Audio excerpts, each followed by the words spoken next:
periodismo investigativo. Muy buenos días, son las 6 de la mañana de este miércoles 22 de agosto de 2018, esta es la hora de la verdad, y estos son temas y asuntos que trataremos en la grata compañía de ustedes durante las próximas horas. Ya se eligió el Contralor, como sabemos que se eligió, lo eligió la Mesa de Unidad Nacional, es decir, lo eligió el Santismo en pleno, comandado por Germán Vargas Lleras, con una consigna obvia, de que tape. Eso está claro, eso está claro. De manera que así sucedió, se pusieron todos de acuerdo, y aquí no va a pasar nada con Reficar, con los carteles de la hemofilia, con FONADE, con el disparate que se cometió con la bonanza petrolera, con el tema del endeudamiento, estamos hasta la coronilla de endeudamiento. Sobre eso no va a haber nada porque hay una consigna, y este señor ha sido elegido tras de esa consigna. Lo vamos a elegir con un compromiso obvio, ya no le piden empleos, ya lo que piden es impunidad o complicidad. El tema de los delitos sexuales contra menores.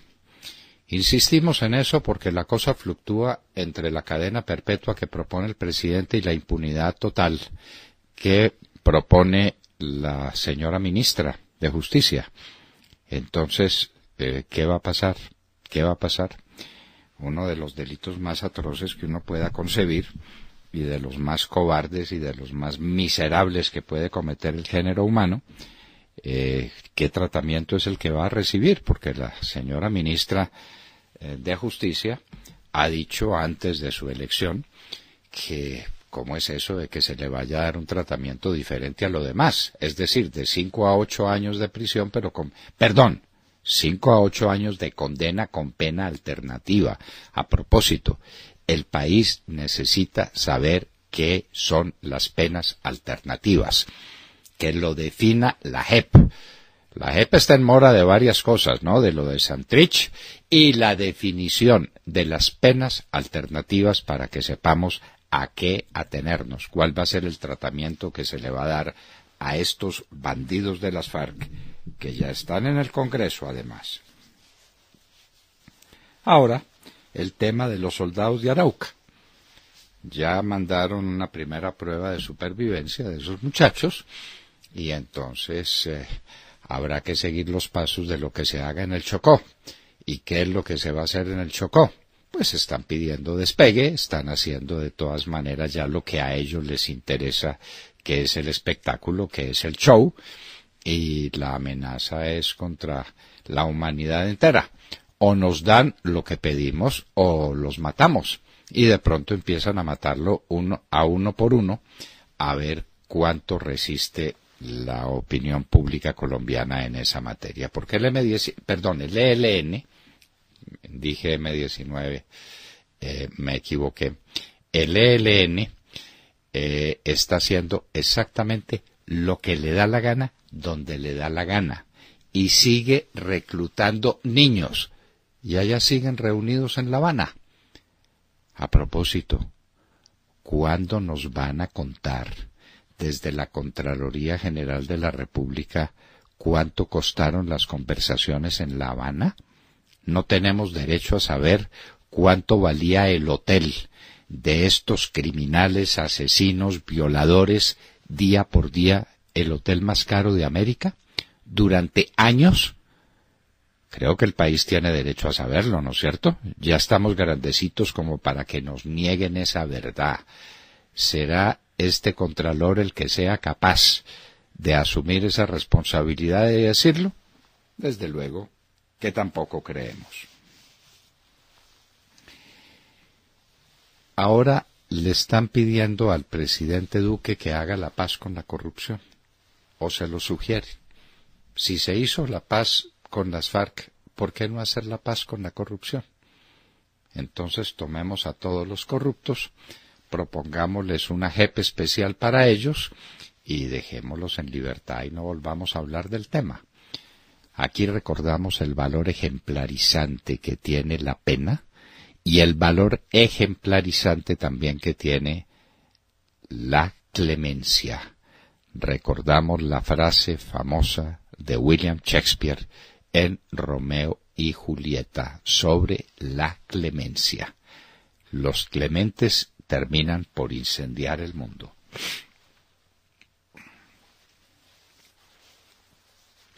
Apareció un nuevo jefe de las FARC. Se llama Sinaloa. Muy sugestivo el nombre, ¿no es cierto?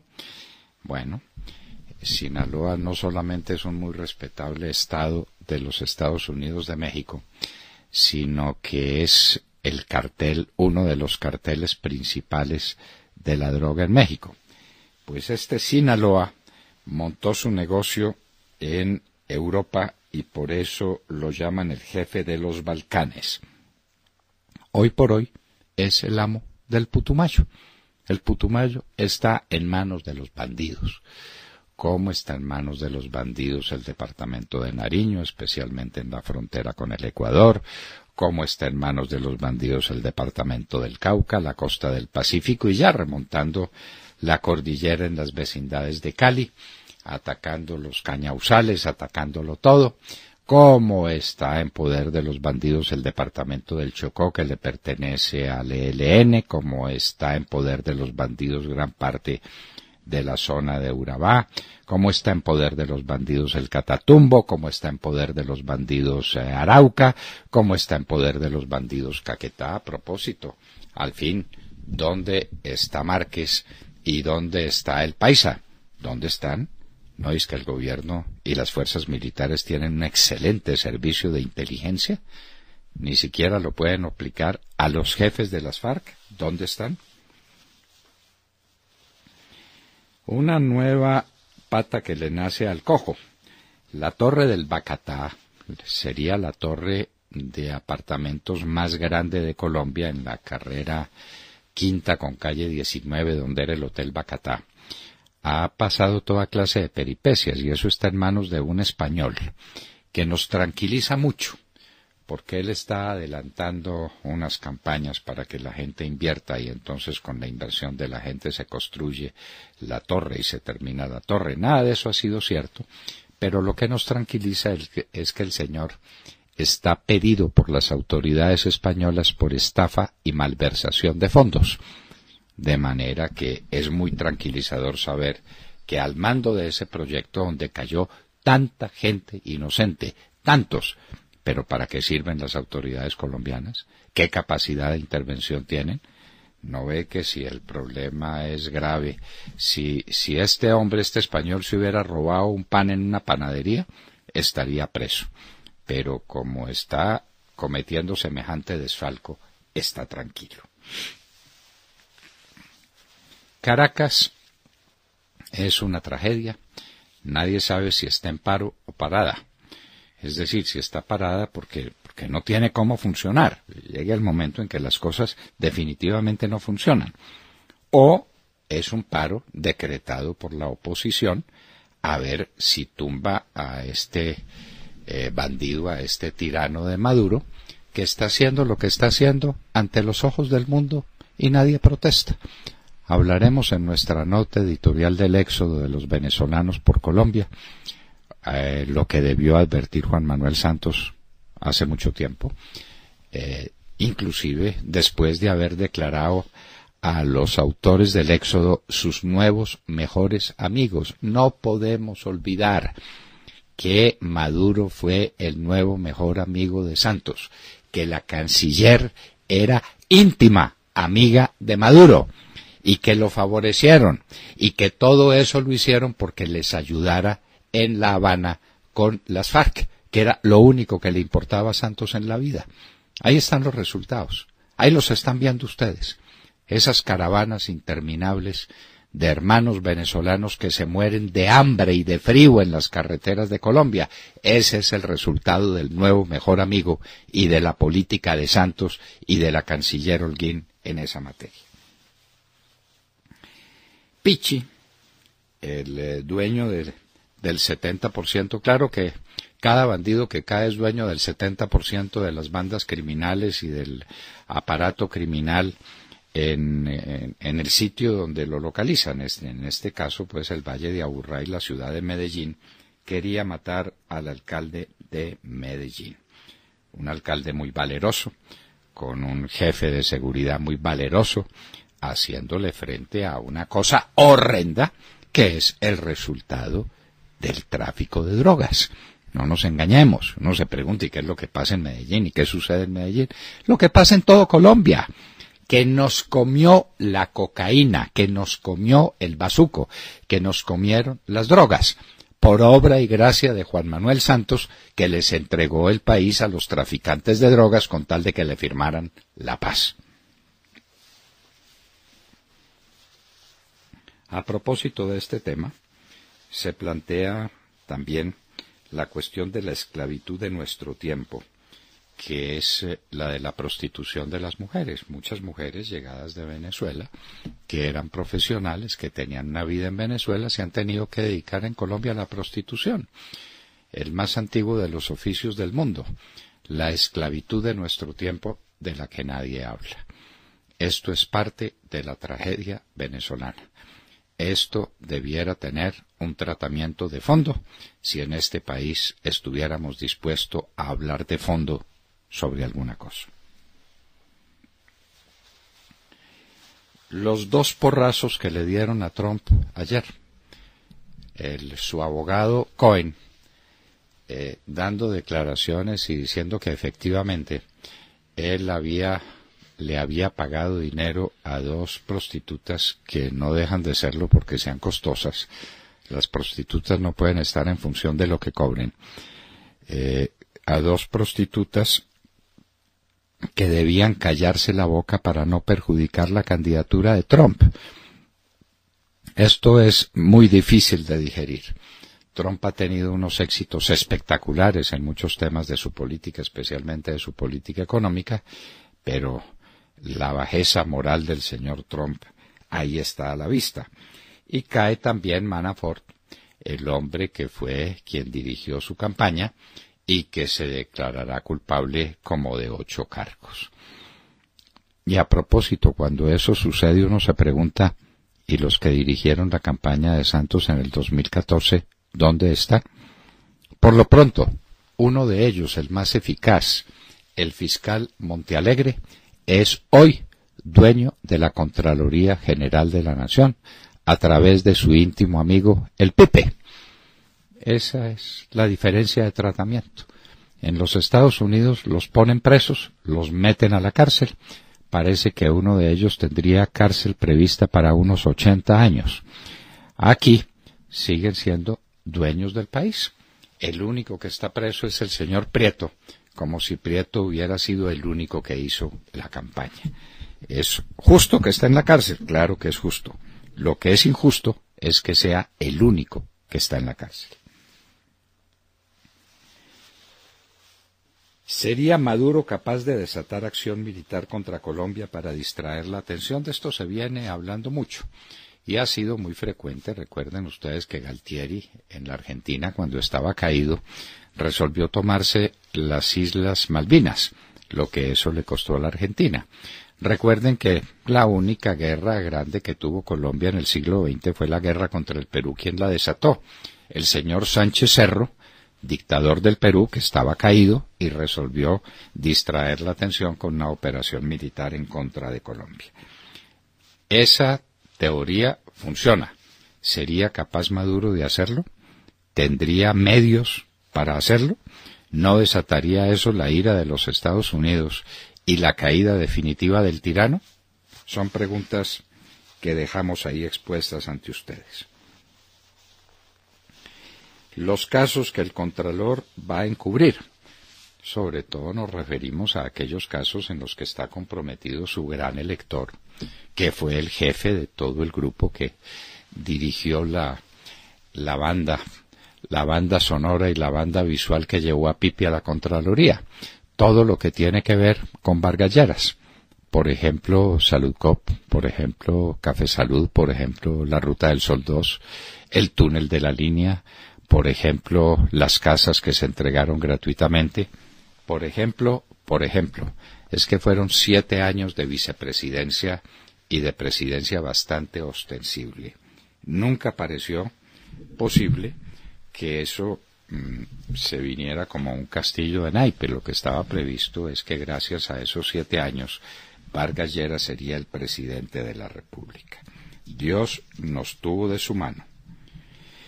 Nueva paliza al Centro Democrático. En la Comisión Primera de la Cámara, la mesa entera se alió en su contra para una representación en el Consejo de Política Penitenciaria, o de Política Criminal, perdón. Irán le pela los dientes a Trump. Rouhani dice que Trump quedó disuadido de hacer cualquier cosa contra Irán porque supo cuál era la capacidad militar que Irán tenía en el momento en que está estrenando un nuevo avión de combate. Por su parte, Estados Unidos le impone sanciones a navieras rusas que llevaron combustible a Norcorea contra las disposiciones expresas internacionales que se han tomado en la materia. Definitivamente Kim Jong-un se murió de la risa de Trump y de lo que Trump le estaba imponiendo, y sigue haciendo lo que le da la real gana con la ayuda de Rusia. Los Estados Unidos dicen que vendrán pronto nuevas sanciones contra Rusia. 177 migrantes africanos varados en Sicilia. Estos son otros distintos a los que ya se recibieron en Malta, pero para distribuirlo entre todos los países europeos. Claro, detrás de ese viene otro, y detrás de este, el de los 177, que le están pidiendo a Italia que lo reciba. Cada caso de esos es un caso desgarrador, es un caso que parte el corazón. Los niños, las mujeres embarazadas, los hombres enloquecidos, de hambre, de fatiga, todo eso es enloquecedor. ¿Qué va a hacer Europa? Esa es la gran pregunta. La firma ConocoPhillips, petrolera que tiene problemas con Venezuela, dice que concilió con ella por $2.000 millones. ¿De dónde sacará Venezuela $2.000 millones? Pues del único sitio que puede sacarlos, de Citgo, para que no le embarguen a Citgo, como ya lo hizo una compañía judicialmente. Entonces prefirió conciliar por $2.000 millones. Los gobiernos de Argentina, Chile, Colombia y Paraguay acusarán a Maduro ante la Corte Penal Internacional. Queridos oyentes, ¿hace cuánto nos están oyendo decir ustedes a nosotros, desde la hora de la verdad, que lo que hay en Venezuela es un genocidio, es un asesinato masivo de un pueblo entero, y frente a ese asesinato nadie ha hecho nada y nadie ha dicho nada? Trump y su plan para rebajar la normatividad ambiental sobre plantas de carbón. Eso ha desatado la ira, muy justificada, de ambientalistas que le están diciendo a Trump: ¿cómo es esto que cuando estamos en la batalla por proteger el medio ambiente, usted relaja las normas sobre empresas carboneras en materias ambientales? Y hoy en la historia recordaremos el sitio de Cartagena, don Pablo Morillo. En estos días de agosto, hoy exactamente 22 de agosto, quedó hecho el bloqueo definitivo de la ciudad de Cartagena, la que no sería derrotada por las armas, sino por el hambre. Les contaremos esa trágica historia de nuestros antepasados cartageneros que salieron, los que pudieron, hacia el interior del país y hacia los países del Caribe, buscando caridad como salen hoy los venezolanos despavoridos de Venezuela. Lo recordaremos, esto fue en el año de 1815, el asedio de Pablo Morillo, el pacificador. Ténganle miedo a los pacificadores, son todos iguales. Don Pablo Morillo. De todo esto y de mucho más hablaremos con ustedes en las próximas horas, en la hora de la verdad. Y los invitamos a seguirnos a través de nuestra señal de audio en alta calidad en TuneIn, en donde nos encuentran como La Hora de la Verdad. Igualmente los invitamos a sintonizarnos en los diales 710 AM en Medellín, 1200 AM en Cali y 970 AM en Bogotá.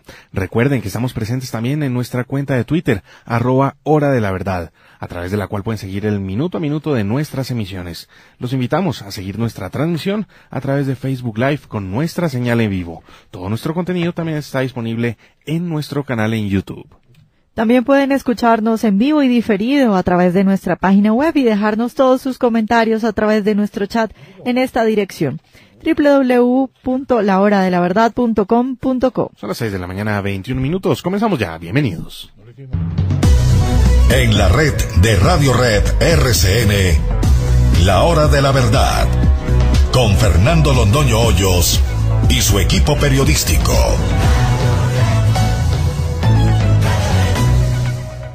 Doctor Londoño, buenos días Colombia, gracias por invitarnos a sus hogares y a sus vehículos. Hoy es miércoles 22 de agosto del año 18. Bienvenidos al espectáculo de las noticias y a las notas editoriales de alto rango presentadas por el doctor Fernando Londoño Hoyos. Carlos Felipe Córdoba tendrá a su cargo la responsabilidad de luchar contra la corrupción que en los últimos años de desgobierno dejó como balance un faltante de 50 billones, según lo expresó el señor excontralor Maya Villazón, hecho producido por el presidente de las FARC, el prófugo camarada Santiago. El saliente contralor Edgardo Maya Villazón hizo este tardío informe ante la nación en los últimos días antes de entregar su cargo, por cuenta de los carteles como el PAE, la hemofilia, las enfermedades mentales y todos los megaproyectos como Reficar, Túnel de la Línea, desvío de recursos en las regiones, Banco Agrario, Bonanza Petrolera, FONADE, y que nos cuente cómo lo emplazó al inicio de esta emisión el exministro Fernando Londoño Hoyos, quien pregunta cuánto nos costó la farsa de las conversaciones de La Habana. El señor Córdoba tendrá que investigar el desfalco a la alimentación escolar, el cartel de la hemofilia que se presentó en 3 departamentos como Córdoba, Bolívar y Caquetá, lo de Reficar y de los 36 hallazgos que corresponden a irregularidades en la contratación y planeación indebida, los Juegos Nacionales del Tolima y su descalabro sin orillas, la represa del río Ranchería en La Guajira, el inacabado túnel de la línea con 58 hallazgos en varias obras, el desvío de recursos en las regiones, otros casos emblemáticos donde se encuentran comprometidas las corporaciones autónomas regionales, los malos manejos de las EPS en Córdoba, su chicharrón de irregularidades con entidades como Saludcop, el cartel de las enfermedades mentales con 13 procesos en Sucre, con un despilfarro que se aproxima a los 10.000 millones de pesos, los 135.000 millones del Banco Agrario. Por todo esto tendrá que responder el nuevo contralor Carlos Felipe Córdoba. ¿Se atreverá? Imagínese usted, y no se le olvide la Ruta del Sol 2, no se le olvide el dragado del río Magdalena, no se le olvide la carretera de Villeta a Guaduas, no se le olvide el puente cercano a La Dorada, del río Purnio, no se le olvide, y esto es sencillamente interminable. Y lo que se dejó de hacer, y entonces Maya Villazón, que fue el gran alcahueta, la Celestina del régimen, porque para eso lo eligieron, Para eso lo eligieron, para que la corrupción siguiera su marcha triunfal sobre los campos de Colombia. Ahora dice que fueron 50 billones lo que se perdió. Desde luego que se perdió muchísimo más. ¿Cuánto costó la bonanza petrolera que se dilapidó? ¿Qué pasó con el endeudamiento gigantesco que nos tiraron encima y que ahora tenemos que soportar y tendremos que pagar, gústenos o no nos guste? ¿Qué pasó con todo eso? Nada, pues Maya, imagínese usted, imagínese la moral de este país en manos de Maya Villazón.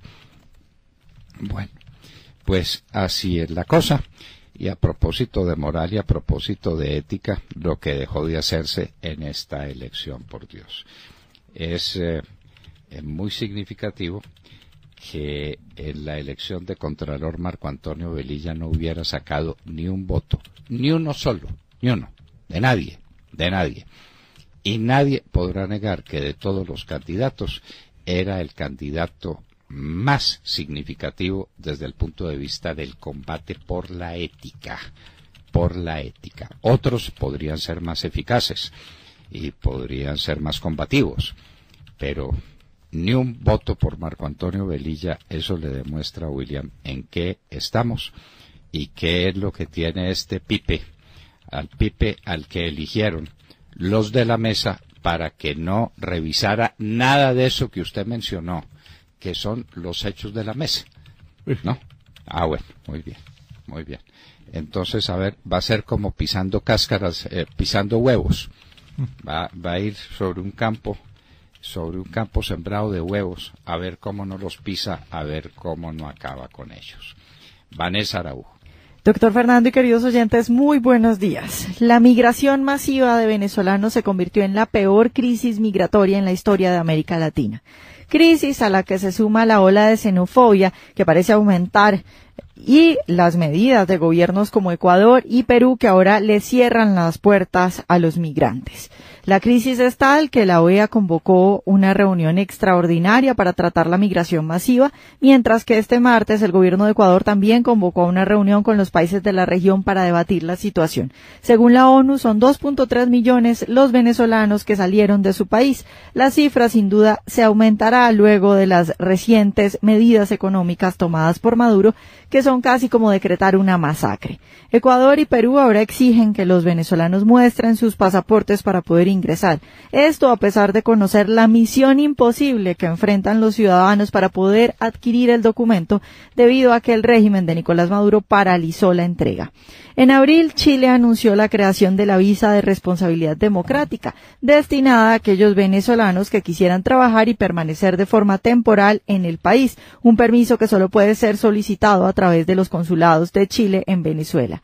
Desde el año pasado, el gobierno de Panamá también comenzó a exigir una visa estampada para todos los venezolanos que quisieran visitar ese país. Luego de Panamá, Honduras, Nicaragua, Guatemala y El Salvador se apegaron a esta normativa que exige una visa especial a los venezolanos, mientras que los 27 países de la Unión Europea exigen pasaporte con al menos 9 meses de vigencia, boletos de ida y vuelta y, en algunos casos, hasta carta de invitación y seguro médico. Los venezolanos sin un peso y muriéndose de hambre ven cómo se les van cerrando las puertas para emigrar.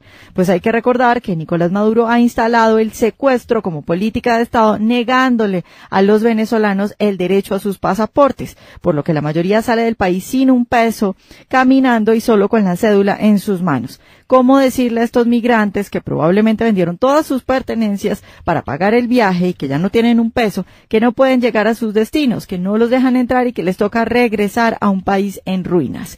Los países de la región parece que se niegan a apoyar una intervención militar, pero cuando los venezolanos piden ayuda en sus fronteras, lo que hacen es cerrarles la puerta en la cara. En Colombia, el ministro de Relaciones Exteriores, Carlos Holmes Trujillo, aseguró que no se pedirá pasaporte a los venezolanos, lo cual está muy bien. No se debe y no se puede, además, físicamente contener la migración de millones de personas que se están muriendo de hambre y que intentan pasar la frontera. Sin embargo, eso no es suficiente, es apenas el inicio. Desde hace mucho, Colombia debió empezar a trabajar en cómo afrontar la crisis migratoria, y esto pasa por darles, por ejemplo, papeles y permitirles desempeñarse en sus profesiones. No tiene sentido condenar a profesionales a que vendan arepas en las esquinas. Hay que permitirles trabajar y y que creen riqueza. También hay que trabajar en el campo de la seguridad. Sabemos que las FARC y el ELN están reclutando venezolanos en sus filas, que los delincuentes de los colectivos, como ya no tienen que robar allá, ahora están robando acá. También hay que hacer un plan en cuestiones de salud para aquella gente que no tiene un peso y está en graves condiciones. Mejor dicho, hay mucho en lo que tenemos que trabajar. Santos no hizo nada y al nuevo presidente le queda un reto enorme en el que tiene que empezar ya. Ha debido empezar hace ratico, ¿no? ¿Y Santos dónde está? ¿Qué se hizo Santos? Montando en bicicleta en Miami y nos dejó problemitas como este. ¿Qué previó con la canciller? Esto era previsible desde hace años. ¿Hace cuánto nos están oyendo ustedes en la hora de la verdad diciendo millones de venezolanos vendrán a Colombia? ¿Cuánto hace que lo estamos diciendo? ¿Profetas de mal augurio somos nosotros? ¿Casandras de la nueva tragedia? Por supuesto que no. Es simplemente gente que sabe leer la historia. Porque es elemental, esto tenía que pasar. Solo un sujeto como Juan Manuel Santos puede pasar como si no hubiera sucedido nada por encima de esta tragedia inenarrable, la tragedia del pueblo de Venezuela, que él ayudó a crear. No se le olvide. ¿Quieren leer los acuerdos de La Habana? ¿No ven ahí como país? ¿Era país garante o país qué? ¿Era país alguna cosa? Venezuela.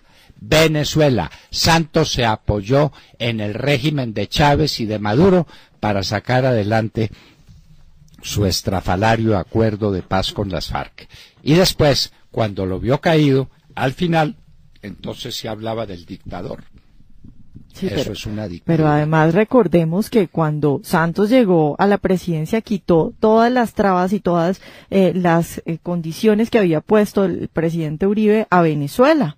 Le quitó todo eso y dijo que además iban a colaborar en proyectos económicos. Pero desde luego, pero si era el nuevo mejor amigo.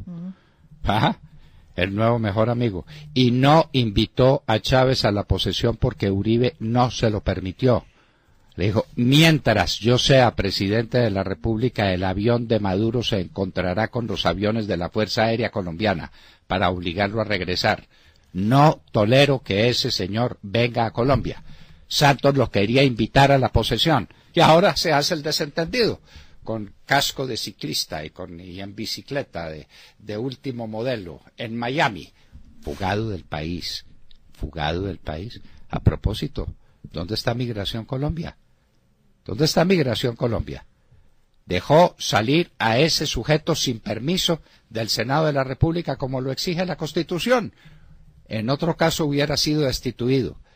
Pero como lo acaban de nombrar o de renombrar, porque era el mismo de Migración Colombia de Santos, como muchos de los antiguos colaboradores de Santos que ahora son altos cacaos en el régimen de Iván Duque. Bueno, hágalo, pero asuma la responsabilidad. Este sujeto violó la Constitución y debe salir. Doctor Iván Duque, presidente de Colombia, el director de Migración, debe salir. Y no crea que usted va a tranquilizar su conciencia uniéndose con Paraguay y con Argentina y con hay otro país porque serán 4 y con Ecuador para pedir que la Corte Penal Internacional juzgue a Maduro. Es claro que hay que hacerlo, pero es un poquito de lo mucho que hay que hacer en favor de Venezuela y hay que hacerlo ya. Sergio Gel. Doctor Londoño, muy buenos días para usted, para todos nuestros oyentes. Abrimos la mañana hablando una vez más, y como tantas otras mañanas en los últimos años lo hemos hecho, de la crisis cafetera que ya llegó y que venía llegando y que afecta nada más y nada menos que a 500,000 familias en nuestro país. El país del café ve hoy con asombro cómo cae la cotización de la libra del grano en la bolsa de Nueva York, en donde ayer el precio de cierre fue de 97 centavos la libra, mientras que la carga abrió en Colombia esta semana a 687,000 pesos. En medio de este panorama, desde la Federación Nacional de Cafeteros claman al gobierno nacional por ayudas financieras que le permitan a las familias cafeteras salir de esta crisis. Pero ese salvavidas que se pide desde el mundo cafetero y que algunos ven como un pañito de agua tibia, puede costar entre 500.000 y 800.000 millones de pesos, que simplemente no los hay, y que los ministros de Agricultura y de Hacienda tendrán que definir si los pueden viabilizar o no. Esto además, y aquí hago un paréntesis, en momentos en que el ministro Carrasquilla está revisando la redefinición del presupuesto presentado por el ahora exministro Cárdenas. Cierro este paréntesis. El problema ahora no es solo de Colombia. Hay preocupación por el precio del café en la bolsa de Nueva York y la preocupación es mundial. Preocupados con este precio están también en Brasil, por no ir más lejos que a nuestras vecindades. ¿Cómo salvar al sector cafetero? ¿Qué medidas debe tomar el gobierno para apoyar a estas 500.000 familias? Estas son preguntas ante las cuales usted puede que tenga algunas respuestas, doctor Londoño, pero estas son preguntas que deben ser resueltas y de fondo por el gobierno nacional. Lo dijimos hace tanto tiempo, por Dios. Viene esta crisis. En Brasil se dedicaron como locos a sembrar café, porque el tipo de cambio los favorecía y el precio rentable. Con bajos riesgos, a sembrar café se dijo. Y Brasil, que producía 20 o 30 millones de sacos, está produciendo 70 u 80 millones de sacos. Claro, es el mayor productor del mundo. Desde luego. Es uno de los mayores consumidores de café del mundo también. Colombia ni siquiera eso ha sabido hacer. Ni siquiera ha sabido estimular el consumo de café en Colombia porque la Federación de Cafeteros, que ha sido un desastre y que sigue siendo un desastre, nos sometió durante años a tomar café pasilla, o la pasilla de café convertida en un bebestible. El Brasil se dedicó a otra cosa y la mitad de su producción la consumen los mismos brasileros. El cafeciño, un cafeciño. Bueno, muy bien. Eso por lo menos es un paliativo para la gran crisis internacional del café. ¿Y para qué hablar de lo que fue el Fondo Nacional del Café y cómo se lo robaron íntegro? ¿Usted sabe, Sergio, que el Fondo Nacional del Café llegó a ser más grande que Ecopetrol? Impresionante. Ah, bueno, muy bien. ¿De eso qué quedó? Nada, se lo robaron íntegro. Ese fue otro saqueo por el que Colombia jamás protestó y jamás preguntó. Y ahora, entonces, ahora sí, los cafeteros piden auxilio cuando lo que tendrían que hacer era simplemente clamar justicia. De Mar Corto. Doctor Fernando, compañeros de la mesa, oyentes de la Hora de la Verdad, muy buenos días. Dura jornada en el Congreso de la República, ayer hasta la medianoche, en el debate sobre el aumento de consumo de sustancias psicoactivas que citó el senador del partido de la U, Armando Benedetti, para que la ministra de Justicia, entre otros, diera cuenta del trabajo que está realizando el gobierno del presidente Iván Duque para enfrentar el consumo y el creciente narcotráfico. El debate se extendió por más de 7 horas hasta la medianoche, donde se presentaron cifras que son realmente escalofriantes sobre el incremento del consumo de drogas en nuestros niños y jóvenes. Algunas de esas cifras y de esos comentarios relevantes en el debate.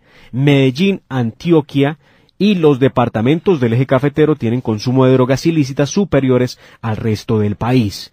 El consumo de drogas se presenta más en hombres que en mujeres. De cada 5 personas que consumen, una es mujer. El grupo por edad de mayor consumo está en las personas de los 18 a los 24 años y el segundo grupo, oigan muy bien, está entre los niños de los 12 a los 17 años. Y en muchos casos se habla del inicio de consumo de sustancias psicoactivas en los niños desde los 8 años.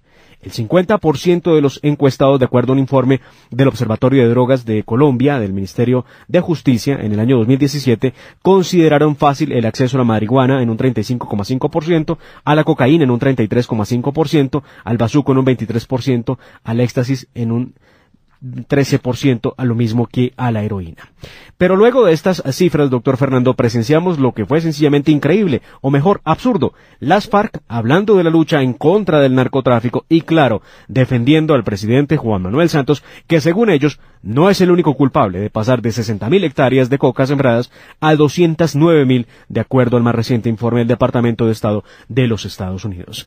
A las FARC había que recordarles de dónde salieron y que su presencia en el Congreso se debía a un regalo que les hizo el presidente Juan Manuel Santos, porque no representan nada ni a nadie. Escuchemos lo que les dijo la senadora Paola Holguín.